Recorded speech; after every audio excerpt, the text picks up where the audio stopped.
les gars, j'espère que vous allez bien. Moi ça va super. Aujourd'hui on se retrouve pour une nouvelle vidéo au sujet de l'hiver au Canada. Alors aujourd'hui on va parler d'un sujet qui concerne tous ceux qui s'apprêtent à passer leur premier hiver au Canada ou même ceux qui cherchent à mieux se préparer pour cette année. Parce que oui, l'hiver canadien c'est quelque chose de sérieux. Alors voici mes indispensables pour survivre et profiter pleinement de la saison froide. Let's go! Premièrement, on va parler des vêtements. Quand on parle d'hiver au Canada, on parle souvent de températures qui descendent en dessous de -20, voire -30 dans certaines régions. Pour survivre, il faut vraiment bien maîtriser l'art de s'habiller en couches. Je vais vous expliquer comment choisir chaque élément pour bien rester au chaud, tout en restant confortable. En premier, on a la technique des 3 couches, plus communément appelée l'oignon. C'est la base pour s'isoler du froid. La méthode des 3 couches, c'est la méthode principale pour s'adapter au froid canadien. Surtout si tu as prévu de passer beaucoup de temps dehors. Cette technique, elle permet de garder la chaleur corporelle tout en libérant l'humidité. Alors voilà comment ça fonctionne. En premier, tu mets la couche de base. Donc c'est la couche qui va être directement en contact avec ta peau. Donc il faut qu'elle soit vraiment respirante pour laisser passer la transpiration. Il faut choisir du coup des sous-vêtements thermiques, de préférence en laine de mérino ou en matière synthétique respirante. La laine de mérino ou mérinos, je sais pas comment ça se dit, elle est excellente parce qu'elle garde la chaleur et elle permet d'évacuer l'humidité et en plus de ça, elle est naturellement anti-odeur. Cette première couche, elle va du coup te permettre d'évacuer la transpiration et d'éviter de rester mouillé, ce qui est très important pour ne pas avoir froid. Ensuite, on a la deuxième couche qui va être du coup la couche isolante. Cette couche, elle sert à maintenir la chaleur que ton corps produit. Donc ici, je te recommande un bon pull ou une polaire, de préférence en laine ou polyester. Le duvet synthétique est aussi une option idéale parce que il est léger et il retient bien la chaleur. En gros, cette couche, elle va agir comme un bouclier thermique. Elle va emprisonner la chaleur et t'aider à rester bien au chaud. Ensuite, on va avoir la troisième couche, donc la couche extérieure, qui va être la couche coupe-vent et imperméable. Elle va te protéger des éléments extérieurs comme la neige, la pluie, le vent, etc. Donc il faut que tu prennes une veste ou un manteau bien épais et surtout imperméable. Les doudounes en duvet sont souvent super isolantes, mais si tu préfères l'option vegan ou synthétique, tu peux opter pour un manteau conçu pour les températures extrêmes. Il faut t'assurer qu'il soit suffisamment long, donc idéalement couvrant jusqu'aux cuisses pour éviter d'avoir froid aussi à cette partie-là. De plus, il faut vérifier que ta veste a des poignées et une capuche ajustable pour pouvoir empêcher le froid de rentrer. Donc les poignées, vous savez, avec un élastique là, qui soit bien serré pour éviter que le vent y rentre dans vos manches. Voilà. Ensuite, on a les accessoires essentiels. Bonnet, gants, écharpe. Il sera impossible de survivre à l'hiver canadien sans ces accessoires essentiels. Premièrement, le bonnet, la chaleur corporelle s'en va principalement par la tête. Donc il faut choisir un bonnet bien épais, plutôt en laine ou en matière polaire. Les modèles qui sont doublés en matière polaire retiennent particulièrement bien la chaleur, et même dans le vent du coup. Ensuite, il y a les gants ou les moufles, comme vous voulez. Les mains sont très sensibles au froid, donc les gants c'est vraiment un indispensable pour l'hiver. Opte pour des gants doublés et si possible imperméables, car manipuler la neige ça peut les tremper rapidement, surtout quand tu devras déneiger ta voiture. Si tu es très sensible au froid, il y a les moufles qui vont te permettre, je sais pas si vous connaissez les moufles, qui en gros tes doigts comme ça dans le gant ils sont comme ça, il y a genre juste une partie pour le pouce et ici ça fait une seule partie pour tous tes doigts qui vont rester ensemble, ils vont se réchauffer entre eux. Et ça c'est encore mieux parce que du coup ça garde mieux la chaleur vu que tes doigts sont ensemble quoi, ils vont s'auto-chauffer tu vois. Ensuite, bien évidemment, l'écharpe ou le cache-cou. Ça va te permettre de protéger ta gorge et aussi les voies respiratoires. Alors, on a aussi un avantage du coup avec les cache-cou qui pourrait te permettre de protéger le nez et en gros la partie basse du visage qu'on ne veut pas trop faire avec l'écharpe. Surtout quand il y a des grosses rafales de vent. C'est plutôt pas mal le cache-cou. Voilà. Après, ça marche aussi avec l'écharpe. Moi personnellement, mon manteau, il monte assez haut en fait quand je le ferme, comme là par exemple ma polaire. Quand je la ferme, je peux faire comme ça avec. Je sais même pas si on m'entend encore. Bref, on peut se mettre souvent dedans. Puis, c'est ça. Il faut aussi bien choisir les pantalons. Il ne faut surtout pas négliger le bas du corps, qui est aussi exposé au froid. Vous pourrez trouver aussi des sous-vêtements thermiques pour les jambes, notamment des leggings, des collants, enfin des sous-vêtements quoi. Et c'est super utile, surtout si vous prévoyez de marcher dehors ou rester longtemps dehors dans le froid, à mettre du coup sous vos vêtements basiques. Ou même si vous avez plus chaud, vous pouvez le mettre aussi sous un pantalon d'hiver, là, les trucs de ski que quand on marche, ça fait fouit, fouit, fouit. Vous voyez de quoi je parle. Il y a aussi des pantalons qui sont isolants ou même imperméables. C'est souvent conseillé de porter ces pantalons qui sont spécialement conçus pour l'hiver. Surtout si vous devez marcher dans la neige ou passer beaucoup de temps dehors parce que du coup c'est imperméable donc la neige va pas mouiller l'intérieur de votre pantalon et vos sous-vêtements. Du coup les pantalons de ski ou les pantalons doublés en polaire sont idéaux pour rester au chaud et ils sont souvent aussi imperméables. Ensuite on a les chaussettes, très important. Il ne faut pas sous-estimer l'importance des pieds. On oublie souvent que les pieds perdent aussi beaucoup de chaleur. C'est une extrémité du corps comme la tête et les mains. Alors je vous conseille des chaussettes en laine. Comme pour la couche de base, la laine de Merino, Mérinos, je sais pas comment ça dit, vous me direz en commentaire parce que peut-être j'ai de la merde depuis le début de la vidéo, mais moi je dis Merino. Donc écoutez, on va dire comme ça. En tout cas, c'est le meilleur pour l'isolation des sous-vêtements, genre pour les pieds et tout. Que ce soit les pieds ou les sous-vêtements du corps. Elle garde la chaleur et rappelons-le, évite les mauvaises odeurs, donc on peut se le dire pour les pieds, c'est parfait quoi. Prends des chaussettes bien épaisses et si possible, double les couches pour une isolation optimale. Alors moi personnellement, s'il fait vraiment froid, en fait j'ai acheté des chaussettes à Uniqlo, comment ça s'appelle? Ah oui, à Uniqlo il y a une section qui s'appelle e-tech au Canada, après je sais pas si en France ça y est aussi. Mais en tout cas, voilà, j'ai acheté mes sous-vêtements et mes chaussettes là-bas. Les chaussettes, elles sont super épaisses. Donc déjà, quand je mets ça, j'ai pas froid aux pieds avec mes boots. C'est impossible d'avoir froid. Mais si je prévois de rester longtemps dehors et tout, que voilà, on sait jamais, je mets des chaussettes normales, genre de la vie de tous les jours. Et par-dessus, les chaussettes de froid. J'appelle ça les chaussettes de froid, mais l'épaisseur, elle est vraiment comme ça quoi. Donc pour avoir froid, faut vraiment marcher pieds nus dans la neige quoi. En résumé, se préparer pour l'hiver, c'est un petit peu se transformer en oignon. On empile les couches, on choisit des matières qui isolent bien et surtout on investit dans de bons accessoires. N'oubliez pas, il faut mieux bien s'équiper pour pouvoir profiter de l'hiver canadien sans souffrir du froid. Parce que sinon vous n'allez pas profiter, vous allez rester chez vous et déprimer tout l'hiver. Parce que les gens ici nous disent tout le temps, enfin les Canadiens, les Québécois en tout cas pour moi, me disent tout le temps que pour survivre à l'hiver, il faut faire des activités dehors, genre profiter, faire du patin à glace et tout. Donc si on n'a pas les équipements, techniquement on va mourir de froid. Donc si vous voulez survivre mentalement à l'hiver, il faut aussi s'habiller correctement pour pouvoir faire des activités et profiter comme si tout était normal. On va passer maintenant aux bottes d'hiver. L'indispensable pour affronter la neige et le froid. Les bottes d'hiver, c'est clairement l'élément clé pour garder ses pieds au chaud, mais aussi les garder au sec pendant toute la saison.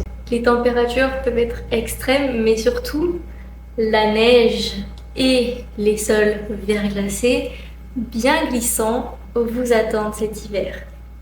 Donc préparez bien vos pieds. Du coup, c'est super important de bien choisir ses bottes d'hiver. Alors voilà les éléments essentiels à prendre en compte. Premièrement, l'isolation. Il va falloir garder la chaleur dans les bottes. Maintenant qu'on a investi dans les chaussettes super épaisses et les trucs thermiques, il faut garder la chaleur. Je vous conseille donc de chercher des bottes avec une doublure épaisse et isolante qui soient capables de résister aux températures extrêmes. Je vais vous donner les principaux types d'isolation que vous pouvez trouver. Donc on a la doublure en laine polaire. Donc ça c'est des matériaux naturels qui gardent très bien la chaleur tout en étant confortables. Et la laine en particulier, elle reste isolante même quand il y a de l'humidité. On a ensuite l'isolant synthétique. Ce type de matériau, il est conçu pour retenir la chaleur sans rajouter du poids dans la chaussure. Il est souvent indiqué pour les bottes qui sont utilisées dans des environnements très froids et il est aussi résistant à l'eau. On a aussi les doublures du coup amovibles pour la troisième option. Il y a certaines bottes qui sont dotées d'une doublure amovible, c'est-à-dire qu'on peut les retirer. Et ça c'est grave pratique pour quand vous êtes sorti dans la neige et que vous voulez faire sécher vos doublures, vous pouvez les enlever pour les faire sécher à l'air libre quoi. Et ça permet du coup aussi de les ajuster selon la température. S'il fait pas non plus super froid, vous n'êtes pas obligé de les mettre. Donc ça c'est plutôt pas mal. Petite astuce pour quand il y a des températures très basses, je vous conseille d'opter pour des bottes qui permettent d'isoler jusqu'à moins 30 degrés ou même moins 40, même s'il ne fait pas vraiment cette température-là, au moins vous êtes protégé correctement. Ensuite, on va parler de la partie imperméabilité, donc pour garder ces petits pieds au sec. Vos bottes, elles doivent être 100% imperméables. Parce qu'il n'y a vraiment rien qui est pire que d'avoir les pieds mouillés sous moins 20 degrés. Donc voici quelques petits points pour t'assurer que tes bottes résisteront bien à la neige. Premièrement, il faut choisir des matériaux étanches. Donc cherche des bottes en caoutchouc, en cuir traité ou en Gore-Tex, qui sont tous les trois connus pour leurs propriétés imperméables. La semelle extérieure doit être étanche, mais aussi solide, comme le caoutchouc par exemple. Ça va éviter que la neige s'infiltre sous ta botte. Il y a aussi des bottes qui ont des joints scellés, qui va permettre d'empêcher en fait l'eau de rentrer dans la couture de la botte en fait. Donc je vous conseille de privilégier ce type de bottes là. Voilà.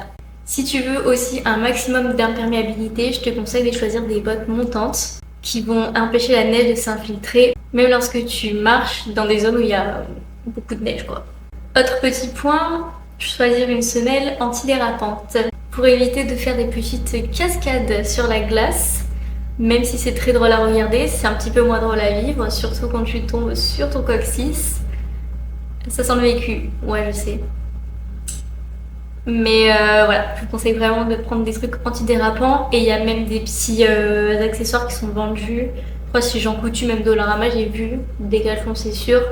C'est comme des surchaussures avec des crampons dessous pour que ça s'accroche à la glace. Je les avais pas l'année dernière, donc je me suis pété la gueule, même avec mes bottes qui avaient des bons crampons. Donc cette année, je pense que je vais tester ça. Et on va voir si ça marche, j'espère, parce que c'était vraiment la honte. Donc pour choisir des chaussures qui adhèrent bien à la route, voici quelques critères à prendre en compte. Premièrement, il faut des crampons profonds qui vont te permettre du coup de t'accrocher plus correctement dans la neige et dans la glace. Les bottes de type hiver canadien sont souvent équipées de semelles avec des crampons bien marqués en général. Aussi, si vous prenez des bottes qui sont en caoutchouc souple, etc., généralement ça adhère bien sur la glace quand même. Il faut que le caoutchouc soit souple pour pouvoir être malléable et bien s'adapter au sol. Le caoutchouc rigide a tendance à se durcir avec le froid et à du coup ne pas du tout adhérer et glisser facilement sur la glace. Petite astuce, il y a même certaines bottes d'hiver qui sont dotées de petits inserts avec des bouts métalliques à l'intérieur pour une adhérence un petit peu plus poussée. Ensuite, on va parler confort et soutien. Le confort, c'est aussi essentiel parce qu'en hiver, on marche souvent plus lourdement à cause des vêtements et des conditions météo. Donc voici ce qu'il faut chercher pour garder ses pieds confortables. Premièrement, le soutien de la cheville, très important. Des bottes montantes ou mi-hautes vont vous offrir un bon soutien pour la cheville, ce qui est super pour les terrains accidentés ou glissants. Il faut aussi voir l'amorti de la semelle intérieure. Il faut privilégier donc du coup les bottes avec un bon amorti intérieur pour absorber les chocs et éviter la fatigue. Certaines bottes sont équipées d'une semelle intérieure en mousse à mémoire de forme qui est très confortable.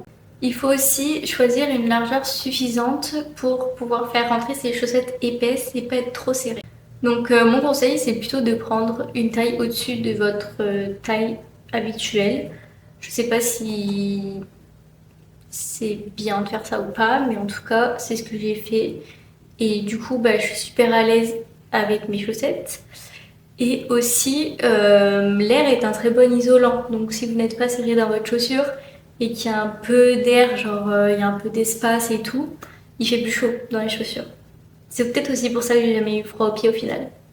Je vais vous montrer maintenant quelques marques que je vous recommande et qui sont populaires ici au Canada, selon moi bien évidemment. Alors, il existe plusieurs marques spécialisées dans les bottes d'hiver pour les conditions extrêmes et certaines sont particulièrement appréciées pour le climat canadien. Donc voici quelques options fiables. Premièrement, on a Sorel, célèbre pour ses bottes résistant au froid extrême. avec des doublures épaisses et des semelles antidérapantes. C'est une marque très populaire ici pour sa durabilité et son confort. On a aussi Kamiq, qui sont des bottes fabriquées au Canada. Elles proposent des bottes isolées et imperméables à prix souvent plus abordable. Leurs bottes sont conçues pour leur confort et leur isolation. Il y a aussi Baffin, ou Baffin, je sais pas.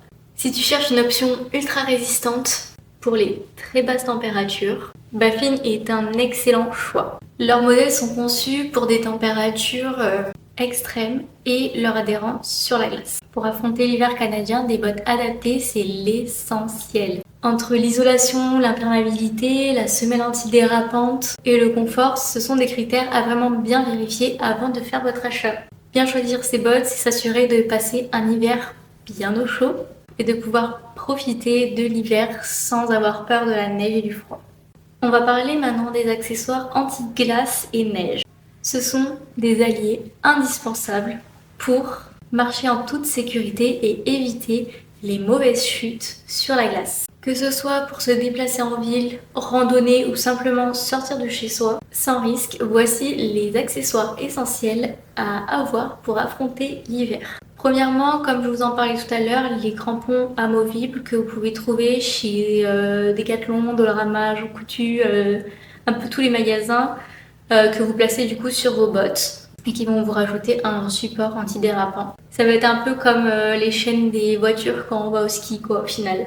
En plus, ils sont faciles à mettre et à enlever, donc c'est vraiment super pratique. Il existe des crampons avec des pointes métalliques qui s'ancrent dans le sol et des versions avec des griffes un peu plus douces en caoutchouc pour les surfaces enneigées. Donc du coup, les premiers sont plus efficaces sur la glace pure et les deuxièmes un peu plus pour la neige. Je peux vous donner quand même quelques marques qui vendent ces crampons en dehors de ce que je vous ai cité là. Pour vous citer quelques marques qui vendent ces crampons en dehors de Decathlon et tout ça, pour les gens qui veulent vraiment des marques qui soient spécialisées un peu comme les bottes et tout ça. On a par exemple Yaktrax et Katula qui fabriquent des crampons qui sont populaires pour les conditions hivernales. Du coup, Yaktrax qui propose des crampons parfaits pour une utilisation urbaine quotidienne, tandis que Katula est idéal pour les environnements un peu plus extrêmes. Petite astuce, garde toujours une paire de crampons dans ton sac à dos pour les jours où on se fait un peu surprendre par la glace ou la neige qui est tassée. Ils sont légers et prennent pas beaucoup de place, donc ça vaut vraiment le coup de les avoir dans son sac au cas où. Il y a aussi les semelles antidérapantes et les bandes antidérapantes. Du coup, celles-ci sont des alternatives aux crampons, tout simplement. Elles offrent une bonne adhérence pour les déplacements urbains et sont très pratiques pour les trajets en ville, sur les trottoirs, etc. Les semelles antidérapantes, elles se collent ou se fixent sous la botte et sont souvent conçues en caoutchouc spécial qui ne durcit pas au froid. Elles sont idéales pour une utilisation sur des surfaces mixtes où il y a à la fois de la glace et du bitume. Les bandes adhérentes, elles sont moins encombrantes que les semelles. Elles peuvent se fixer facilement à l'avant ou au talon de la botte, ce qui augmente l'adhérence sans modifier le confort de marche. Ces accessoires, ils sont super simples à utiliser et ne nécessitent pas de préparation en avance. Ils sont faciles à ranger, à transporter, donc c'est super agréable d'utilisation. Il y a aussi les bâtons de marche avec les embouts spéciaux pour l'hiver.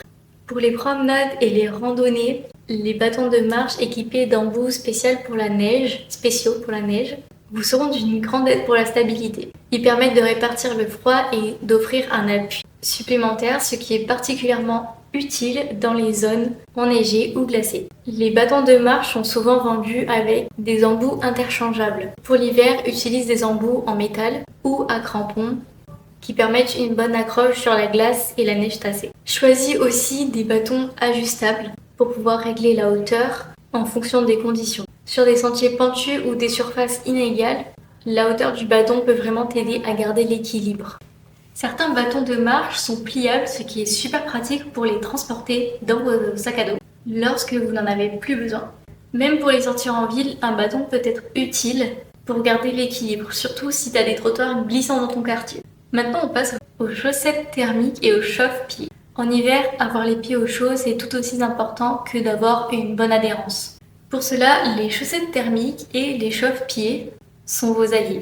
Ils sont indispensables pour éviter la sensation de froid. En ce qui concerne les chaussettes thermiques, on opte pour les chaussettes en laine, comme d'habitude, ou en fibre thermique spécialement conçues pour l'hiver.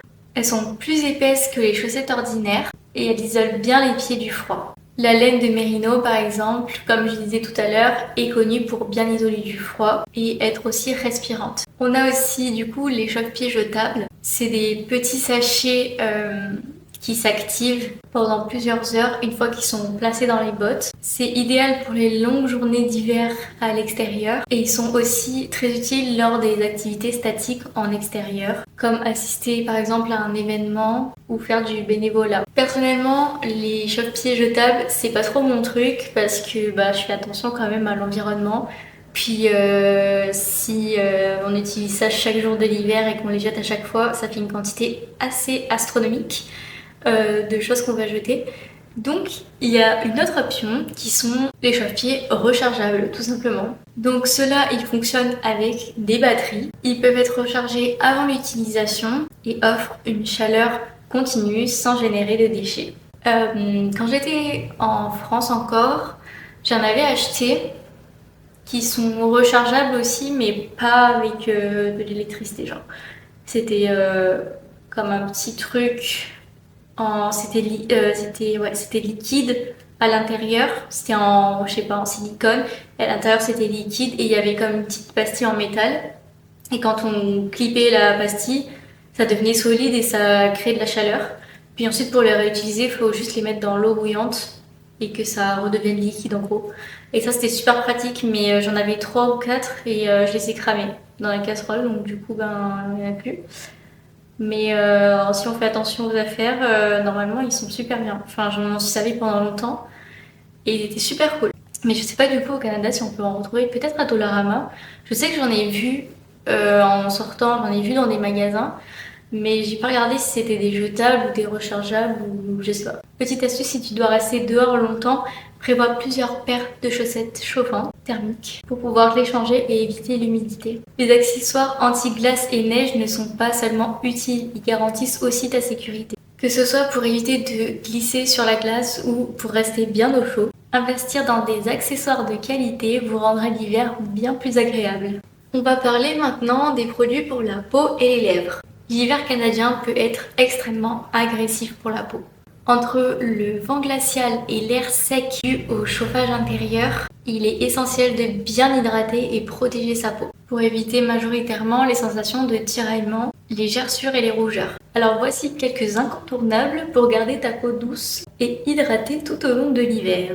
En premier, on a le baume à lèvres ultra hydratant. Les lèvres, c'est la première partie du corps qui prend cher en hiver. Le baume à lèvres, c'est un indispensable pour lutter contre les gerçures. La peau des lèvres, elle est super fine et particulièrement vulnérable au froid et au vent. C'est pour ça qu'il faut vraiment l'hydrater régulièrement. Donc, petite liste des ingrédients à rechercher dans ton baume à lèvres. Choisis des baumes qui contiennent des ingrédients nourrissants et des réparateurs, comme par exemple le beurre de karité, l'huile de coco et aussi la cire d'abeille.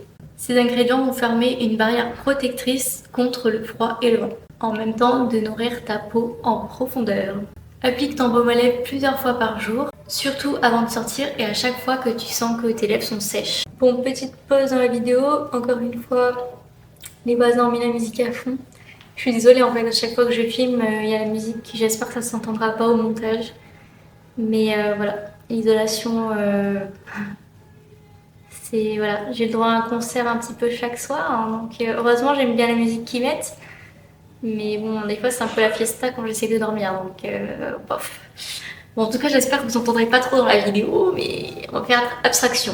Alors, pour une protection maximale, il faut penser à mettre une bonne couche avant de dormir, parce que c'est la nuit que la peau se régénère, les cellules, tout ça, vous connaissez, il faut en mettre avant de dormir. Très important. Pour les marques recommandées, on a par exemple Burt's Bees, Carmex ou Nuxe par exemple, qui sont connus comme des baumes à lèvres ultra hydratants et protecteurs. Mais personnellement, je trouve que ceux de Yves Rocher sont super bien. Moi, je les avais tous achetés là-bas et en plus de ça, c'est des matériaux, comment on dit, des ingrédients un peu plus naturels, etc. Enfin, Je sais que Nuxe est vendu en pharmacie, tout ça. Après les autres, j'ai pas vraiment cherché, mais je suis fan d'Yves Rocher. Voilà, sponsorisez-moi s'il vous plaît. En vrai, j'adore Yves Rocher, donc j'achète tout là-bas et je trouve que la qualité est vraiment bien en vrai. Petite astuce aussi, éviter de lécher ses lèvres, surtout quand il y a le vent, que tes lèvres sont super sèches et tout. Ne surtout pas lécher ses lèvres parce que c'est un cercle vicieux et à la fin, elle va être super gercée. On passe maintenant à la crème hydratante pour le visage. Ça va être la barrière essentielle contre le froid. Une bonne crème hydratante est un élément essentiel pour protéger la barrière cutanée de ton visage, qui est particulièrement exposée pendant l'hiver. Le froid peut rendre la peau du visage sèche et irritée, et surtout plus sensible aux rougeurs. Donc petite liste des ingrédients hydratants et protecteurs. Il faut privilégier les crèmes contenant de l'acide hyaluronique, des céramides ou de l'huile d'argan, car ils aident à retenir l'hydratation et renforcent la barrière naturelle de la peau. L'acide hyaluronique attire l'humidité vers la peau, tandis que les céramides comblent les espaces entre les cellules pour éviter la déshydratation. Pendant l'hiver, il faut aussi opter pour une crème légèrement plus épaisse, parce que les textures riches offrent une meilleure protection en créant une barrière contre les éléments extérieurs, tout en hydratant intensément la peau. Dans les marques recommandées, on a La Roche-Posay, CeraVe, je l'ai mis mais pof en vrai CeraVe la composition, et Neutrogena qui propose des crèmes formulées spécialement pour les climats froids et secs. Et je rajoute Yves Rocher, bien évidemment. Moi perso j'ai mis la crème Yves Rocher pendant l'hiver. Je crois que j'ai mis les crèmes qui disent pour la nuit, je les ai mis pour le jour. Et du coup, elles sont plus épaisses, plus grasses et ça marche bien. Petite astuce, applique la crème hydratante immédiatement après avoir lavé ton visage lorsque ta peau est encore légèrement humide pour une absorption optimale. Et enfin, la crème pour les mains à ne surtout pas négliger. Les mains, elles sont souvent exposées au froid et la peau y est fine et sensible aux craquelures, surtout aux phalanges, c'est ça. Je crois que ça s'appelle phalange. Donc la crème pour les mains, elle est indispensable pour prévenir la sécheresse et les gerçures. Il faut choisir des ingrédients riches et apaisants. Donc il faut chercher des crèmes avec du beurre de karité, de la glycérine et même de l'aloe vera. Le beurre de karité et la glycérine sont des hydratants qui aident à garder la peau souple, tandis que l'aloe vera apaise les irritations. Applique la crème pour les mains plusieurs fois par jour, surtout après les avoir lavées. Garde un tube dans ton sac pour une hydratation rapide où que tu sois. Dans les marques recommandées, on a encore Neutrogena, Eucérine, Aveeno, qui proposent des crèmes pour les mains qui résistent bien à l'eau et qui protègent longtemps. Astuce, comme pour le baume à lèvres et la crème du visage, à appliquer avant de dormir en couche épaisse. Ça aide mieux à hydrater. Et surtout quand tu sors, n'oublie pas de protéger tes mains du froid pour éviter la déshydratation. Même si on n'a pas froid en fait. Bon là c'est encore novembre et tout, j'ai pas vraiment froid. Mais en fait à un moment quand les températures sont vraiment basses, et il y a des gens qui n'ont pas froid nécessairement et qui vont sortir à Walpé quoi. Alors qu'en vrai ça abîme la peau. Donc même si t'as pas froid, mets des gants. Et mets un bonnet. Non le bonnet en vrai on s'en fout. Enfin, si t'as pas froid, tu veux pas le mettre le pas. Mais ouais, faut bien mettre la crème et les gants pour protéger. Enfin, en vrai, faut protéger un maximum, même les voies respiratoires, même si on n'a pas froid, parce que en fait, on le sent pas, mais ça se peut que ça fasse des gerçures ou des trucs et qu'on le sente pas, qu'on s'en rende pas compte. Ensuite, on a la crème corporelle et l'huile hydratante pour garder tout le corps hydraté. La peau du corps a aussi besoin d'attention, surtout dans les climats secs et froids. Le froid, qui est généralement associé au chauffage en intérieur, peut assécher la peau et provoquer des irritations et des démangeaisons. Donc du coup, je vous conseille des crèmes riches et hydratantes. À appliquer après la douche, une crème pour le corps ou une huile pour sceller l'hydratation de la peau. Comme huile hydratante, vous avez par exemple l'huile de jojoba, l'huile d'argan, l'huile d'amande douce. Les prix varient entre ces trois-là, mais en tout cas, vous pouvez en trouver partout. Même sur Amazon, il y en a. Et c'est naturel, quoi. Donc on aime. En ce qui concerne les crèmes, je te conseille de choisir celles au beurre de karité ou à l'huile d'avocat pour nourrir intensément. Pour les crèmes, vous avez des marques comme The Body Shop, L'Occitane et Nivea qui sont vraiment bien, et Yves Rocher, et qui proposent des produits hydratants qui sont spécialement conçus pour le froid. Pour une hydratation maximale, je te conseille d'utiliser un exfoliant doux une fois par semaine pour enlever les peaux mortes et pour permettre à la crème de mieux pénétrer. Petit conseil en termes d'accessoires, le thermos. Ça va être ton meilleur allié contre le froid. Rien de tel qu'un petit thermos bien chaud pour se réchauffer quand les températures chutent. Que tu sois en randonnée, en train de faire du ski ou simplement en déplacement dans une ville froide, avoir une boisson chaude sur la main, c'est vraiment un réconfort. En plus de te réchauffer de l'intérieur, un bon thermos permet de maintenir la boisson à la même température pendant des heures, ce qui est très pratique en hiver. Pourquoi un thermos est indispensable en hiver? Le froid canadien peut être intense et parfois imprévisible. Les journées peuvent commencer douces puis devenir super froides, surtout avec le vent. Alors avoir un thermos rempli de ta boisson chaude préférée te permet de rester confortable même dans des conditions difficiles. Que ce soit du thé, du café ou une soupe, une boisson chaude peut instantanément réchauffer ton corps et t'aider à supporter les températures glaciales. Un thermos bien isolé garde ta boisson chaude pendant 8 à 12 heures, ce qui est parfait pour une longue journée dehors. Certains modèles peuvent même garder les boissons chaudes jusqu'à 24 heures. Il existe des thermos de toute taille et forme, des modèles compacts pour le sac à main ou même des grands pour les journées de ski. Comment choisir un bon thermos? Il est essentiel de bien choisir son thermos pour qu'il soit pratique et performant dans les conditions hivernales. Premièrement, il faut une isolation à double paroi. Pour que ta boisson reste bien chaude, opte pour un thermos avec une double paroi isolante en acier inoxydable. Ce type d'isolation est efficace pour éviter la chaleur de s'échapper, même dans les températures les plus froides.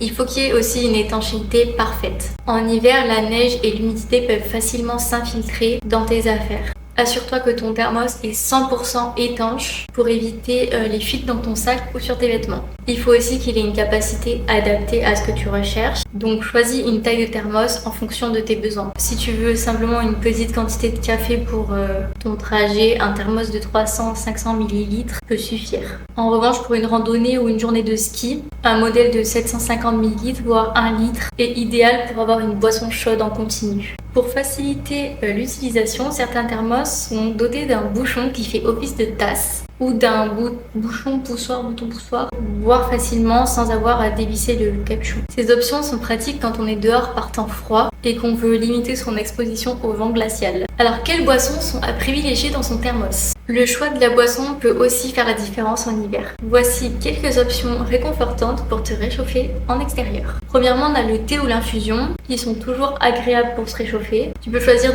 des infusions épicées comme le thé chai qui contient du gingembre, de la cannelle et des clous de girofle, des épices réchauffantes parfaites pour l'hiver. Tu peux mettre aussi du café. Pour les amateurs de café, un thermos bien rempli de café chaud est idéal pour garder de l'énergie et se réchauffer instantanément. Ajoute un peu de lait d'amande ou de lait d'amande douce pour une version un petit peu plus douce si tu en as envie. On peut aussi mettre du chocolat chaud. Si tu veux un réconfort ultime, opte pour un chocolat chaud crémeux. Prépare-le avec du lait et du bon chocolat en poudre ou même avec des morceaux de chocolat fondu pour une texture onctueuse. Une boisson parfaite pour les longues journées de neige. Mais tu peux aussi le remplir avec de la soupe. Pour quelque chose de plus nourrissant, une soupe chaude est parfaite. Choisis une soupe maison ou une soupe en poudre, facile à préparer, comme une soupe miso ou aux légumes. La soupe réchauffe tout le corps et apporte une petite pause gourmande dans ta journée. Pour conserver la chaleur plus longtemps, verse d'abord de l'eau bouillante dans ton thermos avant d'y mettre ta boisson. Ça va permettre de préchauffer l'intérieur et d'aider à maintenir la température. Je vais te donner quelques marques qui pourraient te plaire pour acheter un thermos. Je pense que celle-là on la connaît tous. Stanley, connu pour ses thermos très robustes et performants, parfait pour les longues sorties en extérieur. Les modèles sont conçus pour résister au choc et garder les boissons chaudes jusqu'à 24 heures. Ensuite, il y a la marque Thermos, tout simplement, qui propose des produits très isolants et pratiques avec des bouchons poussoirs et des gobelets intégrés, comme je vous parlais tout à l'heure. C'est idéal du coup pour les quotidiens ou les petites randonnées. Il y a aussi Hydro Flask, bien connu pour ses bouteilles en acier inoxydable Elle est très pratique pour le ski ou les sports d'hiver. Après, bien évidemment, je vous donne des marques, mais vous pouvez en trouver partout. Il y en a un petit peu dans tous les magasins, que ce soit en été ou en hiver, puisque ça garde aussi bien le chaud que le froid.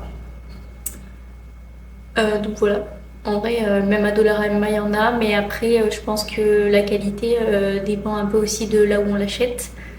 Donc j'ai jamais testé ceux de Dollarama, mais j'imagine qu'ils tiennent peut-être moins longtemps la chaleur. Mais en tout cas, c'est une alternative moins chère. Pour éviter les mauvaises surprises, teste ton thermos à la maison avant de l'emporter dehors. Remplis-le d'eau chaude et vérifie sa capacité à maintenir la chaleur pendant quelques heures. En hiver, au Canada, un bon thermos rempli de boissons chaudes est bien plus qu'un accessoire. C'est un véritable compagnon de survie. Que tu sois dehors pour une simple promenade ou une expédition plus longue, il te permet de te réchauffer de l'intérieur, de te donner un coup de boost et de rendre chaque sortie plus agréable. On va parler maintenant un petit peu des activités hivernales. L'hiver au Canada offre une multitude d'activités incroyables pour tirer parti de la neige et du froid. Pour certains, le froid peut être un petit peu intimidant, mais en réalité, l'hiver canadien regorge d'activités super amusante et unique à vivre au moins une fois dans sa vie. Que tu sois sportive, amateur de nature ou simplement curieux d'explorer, il y a de quoi faire pour tout le monde. En premier, on a les sports de glisse, donc le ski, le snowboard, les raquettes. Ce sont sûrement les activités hivernales les plus populaires au Canada. Avec les vastes montagnes, les stations de ski et ces paysages à couper le souffle, le Canada, c'est un paradis pour les amateurs de glisse. En parlant du ski, que tu sois débutant ou expert, il y en a vraiment pour tous les niveaux. C'est une excellente manière de profiter des montagnes et de faire le plein de sensations fortes. Pense bien à t'équiper parce que les températures peuvent être vraiment très basses en altitude. Puis les raquettes, c'est parfait pour ceux qui préfèrent une approche plus tranquille, mais tout aussi sportive. Elle permet de randonner dans les paysages enneigés, de découvrir des forêts ou des sentiers accessibles uniquement en hiver. Et surtout, de profiter de la nature dans un silence magnifique. Les raquettes sont faciles à utiliser. Même pour les débutants, elles offrent une belle alternative aux activités plus intenses. Il y a aussi les glissades sur tube et la luge. Pour les amateurs de sensations fortes et de rigolade, la glissade sur tube et la luge sont des activités parfaites pour profiter de la neige de manière ludique. Il existe de nombreux parcs et stations qui proposent des descentes en tube où tu es assis dans une grosse bouée et tu descends une piste enneigée à toute vitesse. C'est vraiment l'idéal entre amis ou en famille. La luge est plus classique mais tout aussi amusante, surtout si tu as un terrain légèrement en pente près de chez toi. C'est une activité que tout le monde peut apprécier, des enfants aux adultes, et elle provoque des fous rires garantis. Il existe même des stations qui proposent des luges sur de longues pistes sinueuses pour des souvenirs mémorables. Il y a aussi le patinage sur glace, un classique pour les hivers canadiens finalement. Le patinage, c'est l'une des activités hivernales les plus typiques au Canada. En hiver, tu trouveras de nombreuses patinoires en extérieur, dans les villes et même sur des lacs gelés où tu peux patiner en pleine nature. Au Québec, tu peux découvrir des endroits magnifiques pour patiner en pleine nature, comme la rivière l'Assomption ou le lac Louise en Alberta. Patiner sur un lac gelé entouré de montagnes est une expérience magique. Et même si tu n'es pas un grand patineur, tu pourras profiter du cadre exceptionnel et prendre de super photos. Il y a aussi des patinoires urbaines. Pour ceux qui vivent en ville, il y a souvent des patinoires en plein air, parfois gratuites, où tu peux t'entraîner ou simplement te détendre.